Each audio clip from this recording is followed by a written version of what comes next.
BJP শাসিত রাজ্যই কি হয় সেই চিত্রটাই আজকে তোমাদের মাঝে তুলে ধরব। প্রথমে এই ভিডিওটা দেখো।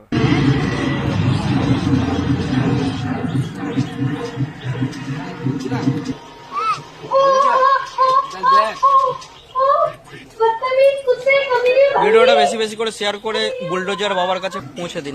দিনের বেলায় একটা মেয়ে রাস্তা দিয়ে হেঁটে যাচ্ছে, তার ইজ্জত নিয়ে কীভাবে খেলা করছে। এবার দ্বিতীয় নম্বরটা দেখো। ভিডিওটা দেখুন। বিজেপি শাসিত অঞ্চল মথুরাপুরের একটি 16 বছরের মেয়ে রাস্তায় চেঁচিয়ে চেঁচিয়ে বলছে যে মন্দিরের পুরোহিত আমাকে রেপ করেছে, অথচ প্রশাসন সেখানে দাঁড়িয়ে আছে। যে রেপ করেছে সেই পুরোহিতও সেখানে দাঁড়িয়ে আছে। অনেক লোক আসছে, সব দেখে দেখে চলে যাচ্ছে, কোনো স্টেপ নিচ্ছে না।